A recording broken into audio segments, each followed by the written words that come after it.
Rīdziniekiem patīk teikt, ka Rīga ir Eiropas zaļākā galvaspilsēta. Gluži taisnība tas gan tomēr nav. Ir arī citas zaļākas. Bet tomēr koki rīdziniekiem vienmēr likušies svarīgi. Ja kaut ko mēģina nocirst, tad parasti ir lieli protesti. Bet kāda ir situācija kopumā ar kokiem pilsētvidē? To jautājumu uzņēmumam Labie koki viņa īpašniekam Edgaram Neilandam. Tātad, sveiki! Kāda globāla situācija, ja? Jā. Rīga atšķirās no Latvijas. Šobrīd mēs esam Pierīgā, Piņķos, bet tās tendences jau ir līdzīgas. Būvniecībā, ceļu būvē, rekonstrukcijās, komunikācijām un tā tālāk koki parasti traucē, un koku vērtība vēl joprojām mūsu apziņā ir kaut kas tāds kā mežā. Ka meža zemē augoši koki ir tikpat vērtīgi kā pilsētās augoši koki. Un pie tā ir jāpiestrādā, un arī šis raidījums un raksts ir par to, ka koki ārpus meža ir pēc mūsu aprēķiniem apmēram 100 reizes vērtīgāki. Tātad kubikmetrs koksnes ir viens koks mežā, 100 eiro, tad ārpus meža vidēji koki ir 10 000 eiro vērti. Un, protams, ja tie tādi diškoki kā šis, kas ir, piemēram, šeit Piņķos ir vecākā liepa, un 300 gadu, 400 gadu veci koki, kas ir kultūra vēsturiski vecāki par mūsu vecāko kultūras pieminekli, tad tāpatās kā baznīca ir piemineklis, arī šie koki ir pieminekli. Līdz ar to viņa vērtība ir pietuvinām baznīca, un baznīca jau vairs nav 10 000, bet tā ir 1, 2 vai 10 miljonu eiro vērtība. Tātad tie koki, kurus daudzi cilvēki pamana braucot, mācoties vēl kaut kā viņi ir mentālā viņu kartē, arī es bērnībā šī kokā kāpu, tas ir veidojis ļoti daudz spilgts pārdzīvojums un atmiņas. Un tie vērtīgākie koki ir tā vērti, lai viņiem rūpētos. Pat pie tādām darbiem kā celiņa izbūves, ja mēs paskatāmies tālāk, ka viens ir nogāzies, kaut kā, ja mēs, un kas viņu nogāzīs drīzāk celiņa izbūve, ne jau sliktu nodomu, bet, kā mēs zinām, uz Ellī betona klucīšiem bruģēts ir ceļš. Šī gadījumā liepai, šī pusē norak saknes un no tās puses vējš, un tā arī aiziet.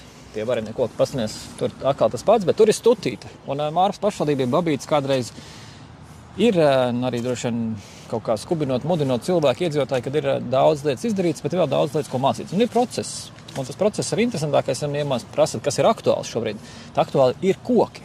Un aktuāli ir tas, ka cilvēki ir gatavi par viņiem domāt, runāt un kaut nedaudz iedziļināties koku vajadzībās.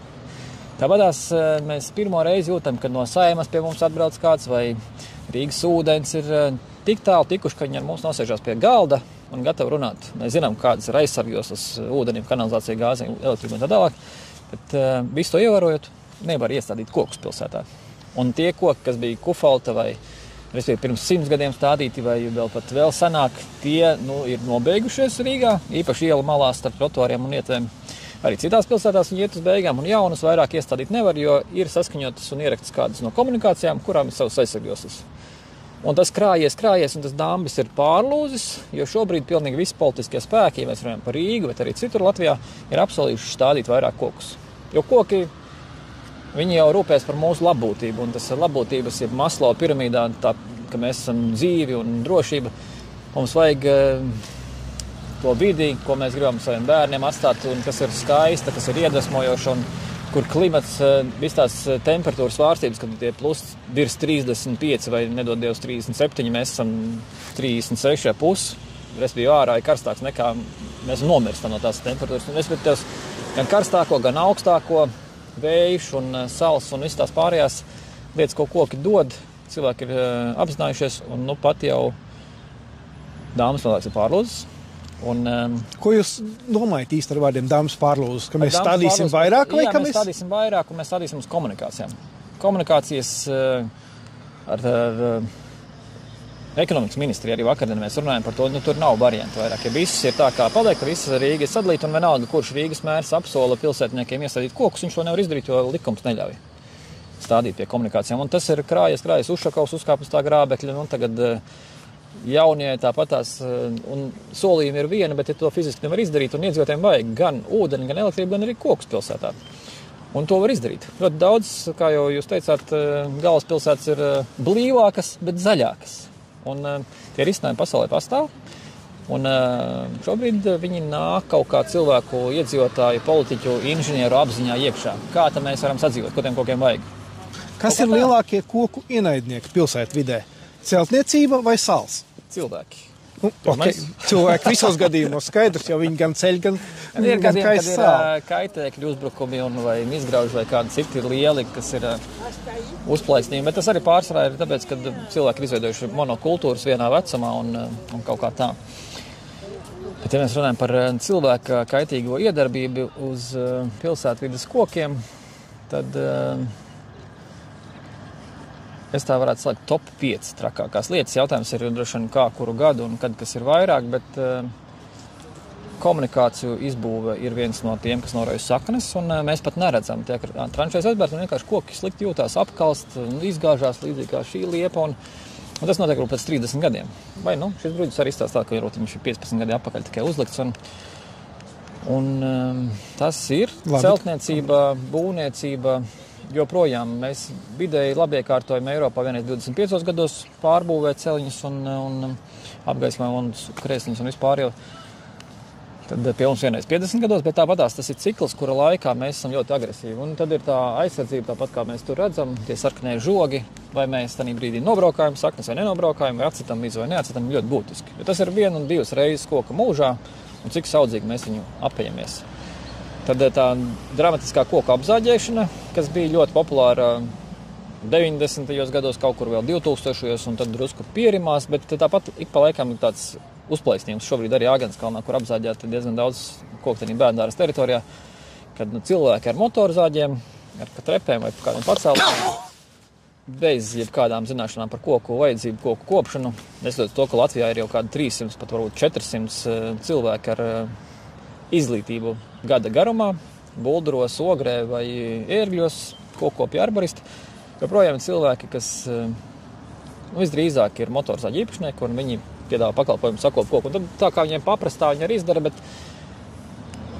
tā nedrīkst vairāk darīt. Un kaut kur vairāk tālāk perifērijā tas notiek vēl joprojām diezgan bieži, bet Rīgā jau sen par to liek sodus, un tas ir aizliegts, un vairāk par 20% no koku vainaga nogriezt vienā gadā ir kokam dramatiski. Tātad nav lapa virsma, nav enerģijas, nav ēdiens, saknes ir bada nāvē, trupe, un koks paliek nestabils, izpūst, iztrupē.